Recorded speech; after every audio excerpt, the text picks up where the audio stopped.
What's up, everybody? Welcome to this week's episode of the Kpop Kimchi Podcast, featuring myself, Fog Raw, as your main host, because Justin is away on vacation. Since this is the case, I figured, hey, what a better time than now to do an episode dedicated to myself. Now, we've done these episodes previously in the past, but I don't think we've done one like this since maybe episode 122.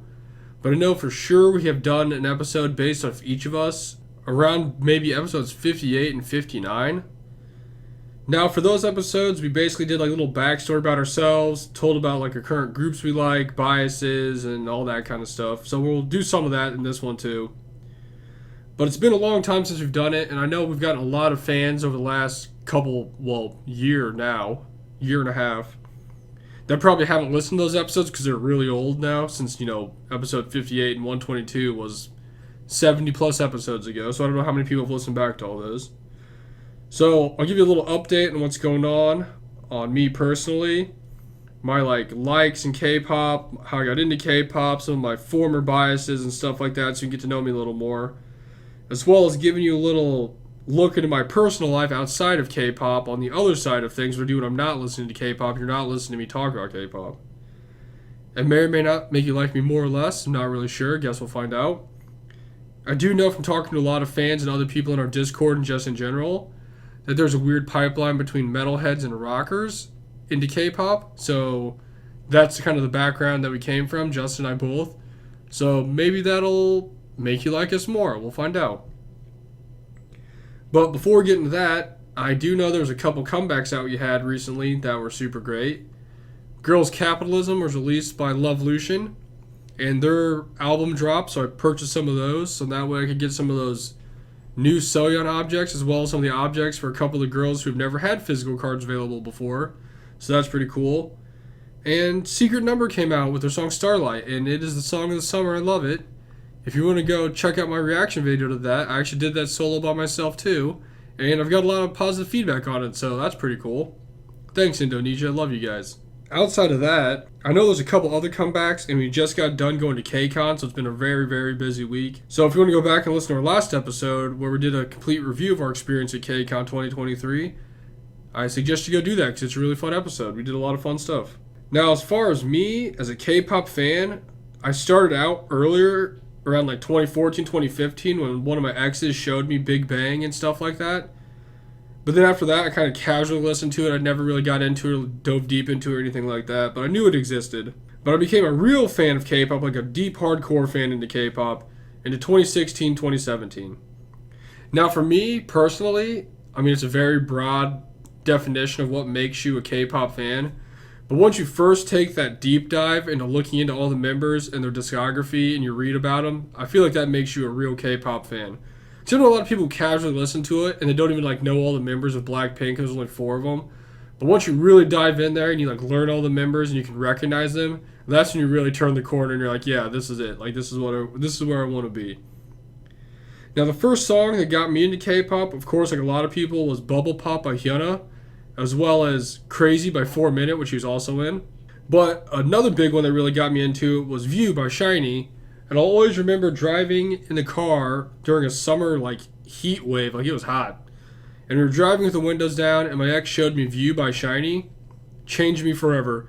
That's the moment it clicked for me and I was like, hey, this K-pop thing's dope. This is something I can really get behind and I can really support. And after that, ever since, whenever I listen to View, it just takes me back to that moment when it was super nice, beautiful summer, hot day out, driving with the windows down, chilling, and forever in my life, View by SHINee will always be connected with summer. That's the ultimate summer song for me. Now, I think our most memorable comeback, because we followed it for a little bit, and we didn't really realize what comebacks were and all that kind of stuff, but I think my first memorable comeback that I remember, looking forward to teasers and trailers and all this stuff and getting super hyped for, was for Peekaboo by Red Velvet, because Red Velvet was, at the time, our favorite group. That's all we really cared about was Red Velvet. We knew other groups existed, but for the most part, it was pretty much just Red Velvet.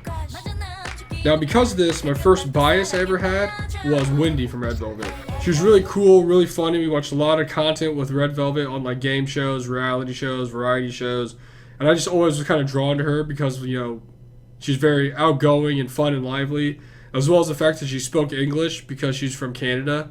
So it kind of connected with us because she'd like speak and talk to us, you know? So that's really cool. Really love Wendy. She always have a special place in my heart. But also during this time is when I saw a video of a cover dance for the song Ponytail by two girls that I never knew were K-pop idols and I thought were just normal dancers, like doing a dance video, until I found out that those were actually members of the group CLC, which I'd never heard of at the time. And one of them was Yujin, and the other one was Sungyeon, who in my opinion was just like the most beautiful person I've ever seen in my life. So I looked into it, found out they were CLC, and ever since that moment when I discovered CLC, Sungyeon become my ultimate bias. Like, she's number one on my bias list of favorite K-pop idols of all time. She's also just very funny, very goofy. We watched a lot of CLC content, pretty much all the CLC content you can think of, all the cheat keys, all the variety shows, which weren't very many because CLC did not get promoted very well by Cube. But we followed them very, very closely until their ultimate disbandment a year or so ago. Each of the members is still kind of doing their own thing, which is kind of nice. So I can still like keep up with them because like Instagram's a big thing now. They have their solo accounts. So I'm thankful for that. Sungyeon's currently with Soren at Wild, and they're like doing music together. She just featured on one of her songs, so that's nice. Shout out to Yujin for being in Kepler, who I just saw live, and that was one of the best moments of my entire life that I never thought was going to happen. Yin just won Queendom Puzzle, and she's an L's up, so that's pretty cool. Yoonbin's doing some acting stuff. She's really big into acting. Elki's over there in China doing her solo music. She actually just had a comeback a little bit ago. And Sung you don't see from as much, but I'm assuming she's having a good time with her niece and her family because she was all about that like family life when she was still in CLC. But yeah, miss CLC, love CLC. Sungyeon, you're always my ultimate bias if you're listening to this. I got a CLC tattoo on my arm like 5 years ago, so that shows you how dedicated I am to them. They'll always be a part of me. And I'm glad they gave me everything they did because they're the ones that really made me dive deep into K-pop and really changed the course of my life for a solid 6 years now. But after CLC disbanded, you know, you move on to the next thing, the next group that comes into your life and changes you forever. And for me, that group is Pixie. And we were always casual listeners of Pixie because we'd listen to all their comebacks and stuff like that and check them out, as you do, you know, we listen to a lot of K-pop music. They had some really good songs, like Wings was really great. It really hit me how awesome they were when we saw them on tour, when they came to America earlier this year. And we liked them so much, we saw them 3 times, and I wish we could have seen them more. Like, I would have followed the entire tour if I was this big of a fan back when they first toured. And man, I love them. Everything about them's the best. Which leads to my current bias being Dia from Pixie. She's like my number one bias right now. She's really just got that same energy as all the rest of my favorite idols, my other biases that I had. Seeing her live really changed me, especially getting selfies with them and talking to her. It was great. Dia's the best. Pixie's the best. I love both of them. So I'm happy for them. Can't wait to have them have a comeback. I'm really looking forward to that literally every day. They're like the background on my phone and the background on the wallpaper of my computer. So Pixie, please come back soon. I miss you. Now for an update on like my current favorite groups, my all-time favorite groups, so you know you can get a little bit of where I'm coming from and where I'm headed. My all-time favorite groups are CLC, WJSN, and IZ*ONE. Like I said, CLC, they were my favorite group for a really long time, but then they were inactive because they weren't doing anything. Until they came back with Helicopter out of nowhere, then they just disappeared for a little bit before they disbanded. And during that time, one of the big groups that really went in and slotted in for them was WJSN. Love WJSN, they're awesome. My bias in WJSN was Luda. I watched a lot of WJSN content. I'm kind of sad I got into them kind of like towards the end of their, I wouldn't say their career's over, but kind of towards the end of like their main career before they, you know, when you're younger you come back all the time, get a lot of music, a lot of variety shows and stuff.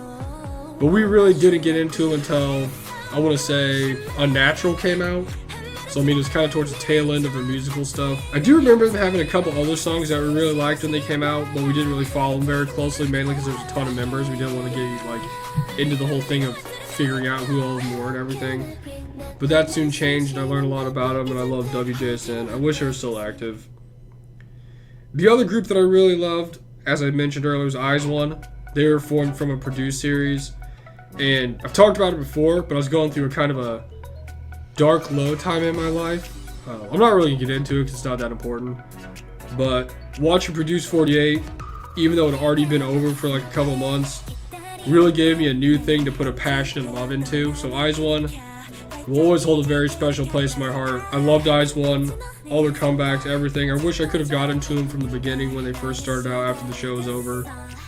But I really got into them during the Fiesta era, and they just changed me, like I've said often in this episode. Because, my gosh, there's so many groups that come along and you like don't really realize how much of an impact they have on you until they're either gone or, well, really until they're gone. And like, man, they really like had a hold on me. Like, they were like a big part of my life. Like, I followed them a lot. It's weird because I try to explain it to people. And when you follow these groups, yeah, you may never see them. Yeah, they have no idea who you are. Yeah, you only see what they want you to see. But you like really get attached to them as people, not just idols. Like, you really like them. Like, you're like, man, if I had friends, I wish they were just like you. Like, I wish I had friends like you. We could hang out, do stuff. You guys are the best. It's just like having a bunch of friends to hang out with all the time. And ironically, out of all these groups, IZ*ONE is the only group that I have every single version of every single album that they ever made. Multiple versions, actually. That's how much I loved IZ*ONE. But luckily for us, they kind of flowered off, and they're all doing their own thing, and they're all pretty successful, so I'm happy for that.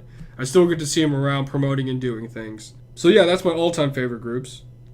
Now for my current favorite groups, like I said, Pixie, where my favorite, or my bias is Dia, my current old bias, Dia. Next we have one of the more current groups that I'm really into thanks to Queendom, and that's Triple S. Where if Dia's number one, Soyeon, my bias of Triple S, is a close number 1.1 because my gosh, Soyeon is the best. We started out not knowing who she was, watched her struggle to do her little performance at the beginning, was really questioning how she became an active idol because it wasn't great, to her really just crushing it on the show and me just like falling for her super hard. And now I'm just knee deep in Triple S content. I watch Signals every single day, even though they're like old now. I'm getting caught up on all the old ones. And watching her be a little sim, just walking around the house and then hanging out with Heron is just the greatest thing ever. My favorite thing is when a new member gets introduced into the group and it's like she gets a new best friend. I love it. So, Soyeon from Triple S. Well, Soyeon and Triple S. I'm really into that right now. Another group we're really into, which I wasn't into as much before, is Tribe. But seeing them live really changed me because, my gosh, apparently seeing groups live really just makes them my favorite group ever. But seeing them live, they were super fun, super energetic, super great. And my bias in that group is Hyunbin. She was really cool live, super great energy, great smile, super bubbly. I also gained a lot of respect for her when they had their TMI segment. And her TMI for the day was that she did not want to come on stage and perform. And I'm like, wow, I feel that girl. Like, you're just like the rest of us. So, Tribe and Hyunbin. Next we have a group that we got into accidentally because of Pixie, ironically. And that was Secret Number. They've been around for a long time, and I'm sure you've heard us talk about them before, but over the last couple months, we've really grown to like them, and my bias in Secret Number is Jenny, because we love Secret Airlines. It's our favorite show to watch. Yes, it's super awkward at times, but they have a lot of new groups on there, which we appreciate, and we love Jenny and Minji, and I just love Jenny. She's awesome. I love hearing her talk in English. It's one of my favorite things in the entire world, and their comeback Starlight was sick. I think I said that earlier. I don't really remember. But they're really good. I now have all the albums for them post Fire Saturday. So, Stan OT6 Secret Number. Then lastly, my next group that I have, I'm into a lot of groups. We listen to a ton of groups. These are like my main ones I've really been into the last few months. Is iChillin'. We've talked about them before on the show. We got all the albums for them. And they're really good. I feel like they could be a really good group here in the future, even though they're still kind of stuck in the new goo territory. I feel like they definitely have what it takes to surpass that and move to the next level. And my bias in that group is Junie. Also, ironically, another person from LA and can speak English. Apparently, English speakers really just connect with me. But she's really funny, super cool. Really, everybody in iChillin's great. It's really hard to pick a bias because everybody's so awesome. But iChillin's really good. Go listen to Kickstart. It's a great song. They actually post a lot on social media, so that's really cool too. So you're always seeing them doing something. Now, I also talked about this in a former episode. I don't know which one it is specifically, but I bring it up in our Discord all the time. But I've noticed a pattern where a lot of the members of these groups that I like have the exact same blood type, and I don't know if that really has to do with anything, but it's just a very, very strange coincidence in my opinion. I don't remember what the blood type all my other biases in my former episodes were, but I do know because I looked into it because I didn't realize this, I looked it up yesterday, that out of the 5 idols I just listed, Dia is AB, Hyunbin is B, Jinny is B, and Soyeon is B, and the only one who's not some type of B blood type is Junie from iChillin', and she's A. What does it have to do with anything? Probably nothing. It might just be a strange coincidence, but a coincidence nonetheless. So that's kind of cool. Maybe you guys can look into your own biases, see if you guys got any patterns going on, because, maybe there's something to it. I don't know. Let me know in the comment section. But that pretty much wraps it up for my K-pop side of me. Next, we're going to do this weird transition into the non-K-pop side of me by me telling you my favorite foods in Korea. So my favorite Korean food has got to be tteokbokki, the spicy rice cakes, one of my favorite things in the entire world. If I could eat that every single day, I would do it. Of course, I love a good hot pot, because you can do anything in a hot pot. Hot pots are delicious, but my other thing that I really love besides tteokbokki is Korean blood sausage. I know a lot of people think it's kind of strange if you've never eaten it before, but I suggest you try it. It's really good, especially with the tteokbokki. Just dip it in that sauce. Delicious. And my favorite American foods, getting into the non-K-pop side of me, are deep dish pizza. Love Chicago-style deep dish pizza. If I could also eat that for every meal of the day, I would do that. I suggest Nancy's. That's probably one of my favorite places. Illuminati's in Chicago is also really good. Giordano's, I'd say, is under that. And the other ones, are just kind of all gathered together after that. But I think at the top of my list is Nancy's Pizza. I love Nancy's Pizza. Something about the sauce. It's kind of sweet and less savory, but I really love it. My other favorite food to eat is pasta salads of many varieties. I'm a connoisseur of pasta salad, but the ones that are vinegary, have a Italian or some type of vinegary dressing on it, love those. They're the best. So like I said earlier in the show, we came from a metal rock kind of background, so very much different from what K-pop is, I would say, but for some reason it just transitioned beautifully. And it's not just me it happened to, it's a ton of people. But a little background information about me. Some of you may know, my big hobby outside of K-pop is playing Magic the Gathering. I've been playing that since around 99, 2000 when I was a little kid. Grew up playing it at summer camp. Just kind of always stuck with me. There's something about it that I just love being creative. There's thousands of cards, endless possibilities. You can do whatever you want. It's the best.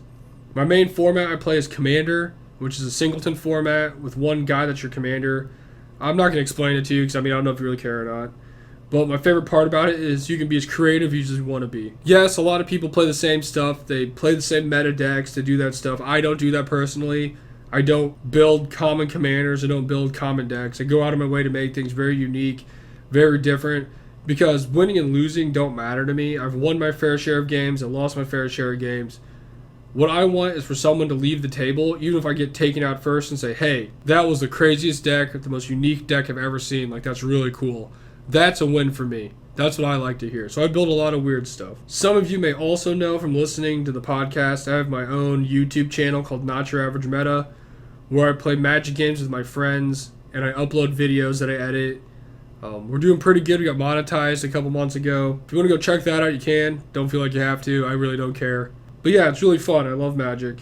It keeps me thinking mostly. It makes my brain move. I'm always thinking, constantly thinking. I really like sports. I grew up playing sports my entire life. I used to play a lot of basketball, football, and stuff when I was in grade school and high school. I don't follow it as much as I used to, but I still checking on the team stats for football and basketball and all that.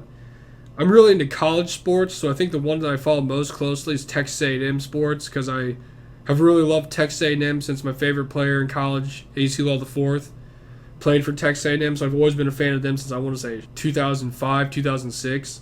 So it's been a really long time now. So I really follow them closely, basketball and football. The other sports are okay. I don't really pay too much attention to them. I know they're really good in track and field, but actually I think they're pretty good in baseball too. But I don't pay as much attention to those because I didn't play them personally. So I pay a lot of attention to the football and the basketball. I still go to the gym regularly. I've been doing that since I graduated high school in 2009. I do a lot of powerlifting. That's what I've always done because I was taught by the guys at the gym to eat big, lift big. That's how you get stronger. That's how you get bigger. So that's what I've always done. So it's been my philosophy. Not really the best philosophy to have, but outside of meeting Eugen and Kepler and seeing a CLC member live and in person last week, I'd say the most significant achievement I've had personally for me was when I benched 355 pounds because I'm not very big. I'm only about 205. So that was a big achievement for me. Not going to lie, I've been kind of lost since I did that because you always set goals for yourself of stuff you really want to do or stuff you need to work towards. And I haven't really gotten anything that I really want to work towards as much as doing that because that was a big milestone for me. Yeah, so that's kind of what my hobbies are outside of the K-pop me that you know. Also, I have other hobbies, but that's the main ones that I really do because, everybody's got their own little stuff they do. So next I'll tell you a little bit about some of the groups and music that I like outside of K-pop. Some of you may have heard of them, some of you may have not have heard of them because, different scenes. Groups that technically aren't active anymore, but I have their albums saved and I listen to them non-stop. The Junior Varsity, they're a local band from the Springfield area that were kind of like a Midwest emo kind of band back in the day. The big boom of that, and the early 2000s to 2010s. Another group like that is North Star. They're not. Both these groups aren't around anymore. I think I said that, but they're not around anymore. And to me, this is comfort music. When I just want to chill out, or I'm driving late at night, or I'm just not wanting to think and relax, I'll throw their albums on. They both only have 2 albums, but they're great albums. I suggest you listen to them if you never listened to them. But yeah, I love that kind of stuff.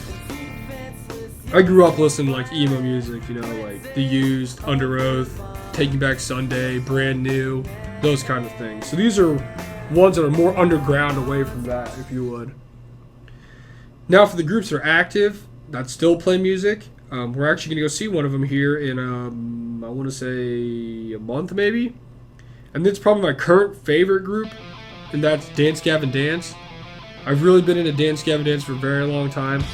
They've had a lot of lineup changes, but they're still going strong. They're really good.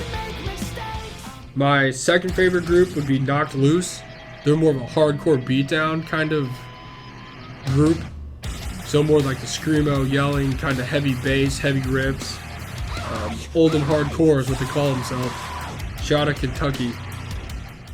They just had a little 2-song EP thing they put out. Goes super hard. I wish I could have seen them at Lollapalooza, but the times just didn't match up for what we were doing. So next time. I have seen them live multiple times. Actually, all these bands I've seen live multiple times. I've been to a lot of concerts.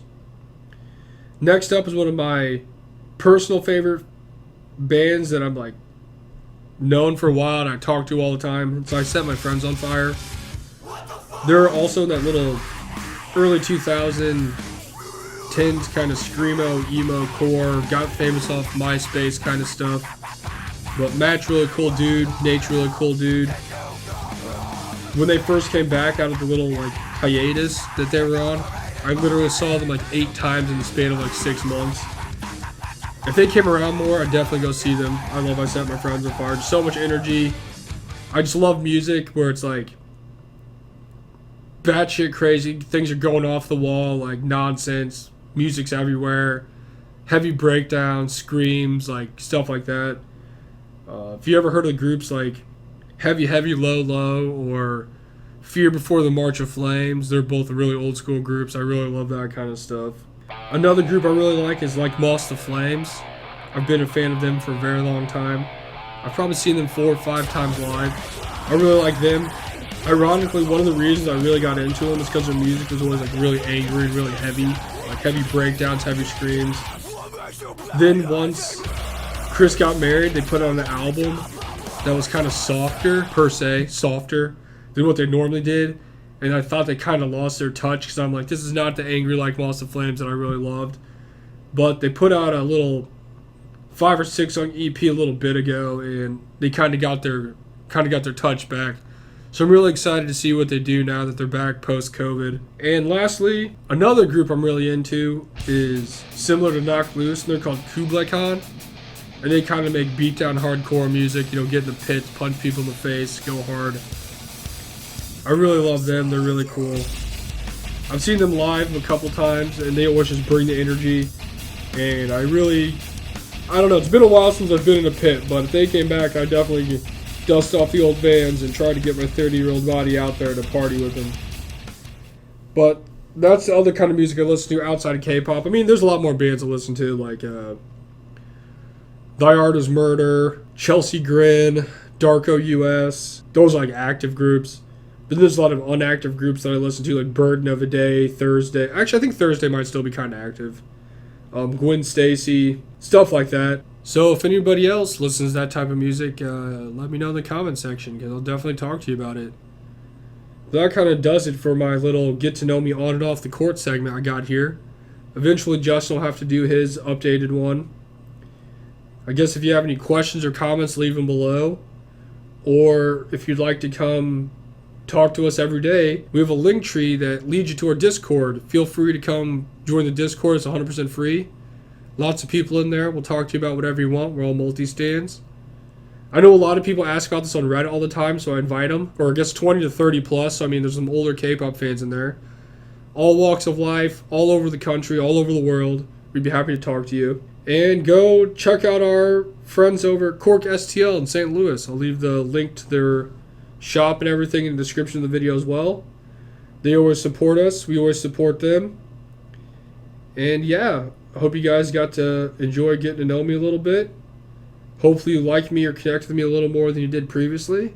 If not, I'm sorry. I hope you don't like me any less though. And next week Justin should be back, and we should be back to our regularly scheduled program. So look forward to that. Till next week, stay safe out there. It's been really hot, and we'll see you later. Peace.